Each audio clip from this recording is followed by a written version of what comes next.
ನಮಸ್ಕಾರ ವೀಕ್ಷಕರೇ, tech in agriculture ಚಾನಲ್ಗೆ ಸ್ವಾಗತ. ಈ ಸಂಚಿಕೆಯಲ್ಲಿ CAN ಅಂದರೆ ಕ್ಯಾಲ್ಸಿಯಂ ಅಮೋನಿಯಂ ನೈಟ್ರೇಟ್ ಗೊಬ್ಬರದ ಬಗ್ಗೆ ತಿಳಿಯೋಣ.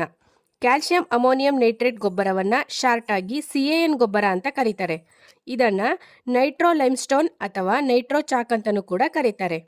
CAN ಒಂದು ಮುಖ್ಯವಾಗಿ ಸಾರಜನಕ ಪೋಷಕಾಂಶವನ್ನು ಪೂರೈಸುವಂತಹ ಗೊಬ್ಬರ ಆಗಿರುತ್ತೆ. ಇದರಲ್ಲಿ 26ರಿಂದ 27% ಸಾರಜನಕಾಂಶ ಇರುತ್ತೆ. ಹಾಗೆಯೇ ಈ ಗೊಬ್ಬರ ಕ್ಯಾಲ್ಸಿಯಂ ಪೋಷಕಾಂಶವನ್ನು ಕೂಡ ಪೂರೈಸುತ್ತೆ. ಇದರಲ್ಲಿ 6ರಿಂದ 8% ಕ್ಯಾಲ್ಸಿಯಂ ಪೋಷಕಾಂಶ ಇರುತ್ತೆ. ಈ ಗೊಬ್ಬರದಲ್ಲಿ ಕ್ಯಾಲ್ಸಿಯಂ ಅಂಶ ಸ್ವಲ್ಪ ವ್ಯತ್ಯಾಸವಾಗುತ್ತೆ. ಕೆಲವೊಂದು ಕಂಪನಿಗಳಲ್ಲಿ 9% ಕ್ಯಾಲ್ಸಿಯಂ ಅಂಶ ಇರುತ್ತೆ. ಕ್ಯಾಲ್ಸಿಯಂ ಕಂಟೆಂಟ್ ರಾ ಮೆಟೀರಿಯಲ್ ಮೇಲೆ ಡಿಪೆಂಡ್ ಆಗಿರುತ್ತೆ. ಕಂಪನಿಗಳು ಯಾವ ಕ್ಯಾಲ್ಸಿಯಂ ರಾ ಮೆಟೀರಿಯಲ್ನ ಯೂಸ್ ಮಾಡ್ತಾರೆ ಅನ್ನೋದ್ರ ಮೇಲೆ ಕ್ಯಾಲ್ಸಿಯಂ ಕಂಟೆಂಟು ಡಿಪೆಂಡ್ ಆಗುತ್ತೆ. 100 kg CAN ಗೊಬ್ಬರ 27 kg ಸಾರಜನಕ ಮತ್ತು ಸುಮಾರು 6ರಿಂದ 8 kg ಕ್ಯಾಲ್ಸಿಯಂ ಪೋಷಕಾಂಶಗಳನ್ನು ಒದಗಿಸುತ್ತೆ. ಹಲವಾರು ಸಾರಜನಕ ಒದಗಿಸುವ ಗೊಬ್ಬರಗಳ ನಿರಂತರ ಬಳಕೆಯಿಂದ ಮಣ್ಣು ಉಳಿಯುಕ್ತವಾಗುತ್ತೆ. ಇಂತಹ ಉಳಿಯುಕ್ತ ಮಣ್ಣು ಅಂದರೆ ಅಸಿಡಿಕ್ ಸಾಯಿಲ್ ಅಲ್ಲಿ CAN ಗೊಬ್ಬರವನ್ನು ಬಳಸಬಹುದಾಗಿದೆ. CAN ಗೊಬ್ಬರ ಮಣ್ಣನ್ನು ಹುಳಿ ಮಾಡೋದಿಲ್ಲ. 27% ಸಾರಜನಕದಲ್ಲಿ ನೈಟ್ರೇಟ್ ಫಾರಂ ಮತ್ತು ಅಮೋನಿಯಂ ಫಾರಂ ಈಕ್ವಲ್ ಆಗಿರುತ್ತೆ. ಇದರಲ್ಲಿ ನೈಟ್ರೇಟ್ ಫಾರಂ ಸಸ್ಯಗಳಿಗೆ ತುಂಬ ಬೇಗ ಸಿಗುತ್ತೆ, ಹಾಗೆ ಅಮೋನಿಯಂ ಫಾರಂ ಸ್ವಲ್ಪ ತಡವಾಗಿ ಸಿಗುತ್ತೆ. ಒಟ್ಟಾರೆ CAN ಗೊಬ್ಬರ ಸಸ್ಯಗಳಿಗೆ ಬೇಗನೆ ಸಾರಜನಕವನ್ನು ಒದಗಿಸುತ್ತೆ. ಯೂರಿಯಾ ಗೊಬ್ಬರ ಮತ್ತು CAN ಗೊಬ್ಬರಗಳ ಮಧ್ಯೆ ಇರುವಂತಹ ವ್ಯತ್ಯಾಸ ತಿಳಿಯೋಣ.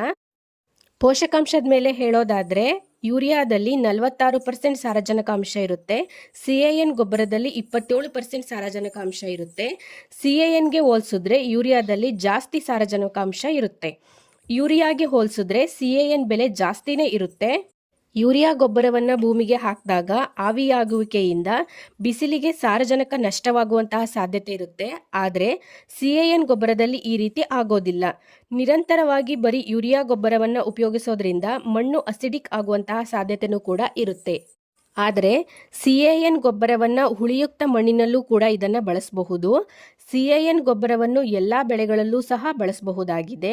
ರೈತರು ಇದನ್ನು ಮುಖ್ಯವಾಗಿ ತರಕಾರಿ ಮತ್ತು ಹಣ್ಣು ಬೆಳೆಗಳಲ್ಲಿ ಉಪಯೋಗಿಸ್ತಾರೆ. ಮಣ್ಣಿನಲ್ಲಿ ಕ್ಯಾಲ್ಸಿಯಂ ಕೊರತೆ ಇದ್ರೂ ಸಹ ಈ ಗೊಬ್ಬರವನ್ನು ಬಳಸಬಹುದಾಗಿದೆ.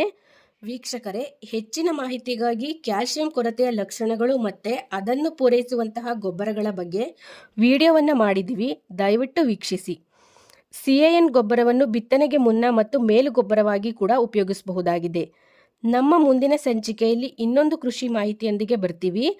ಈ ಸಂಚಿಕೆ ಇಷ್ಟವಾದರೆ ವಿಡಿಯೋವನ್ನು ಲೈಕ್ ಮಾಡಿ, ಶೇರ್ ಮಾಡಿ, ಹಾಗೆ ಟೆಕ್ ಇನ್ ಅಗ್ರಿಕಲ್ಚರ್ ಚಾನಲನ್ನು ಸಬ್ಸ್ಕ್ರೈಬ್ ಮಾಡೋದನ್ನು ಮರಿಬೇಡಿ. ಧನ್ಯವಾದಗಳು.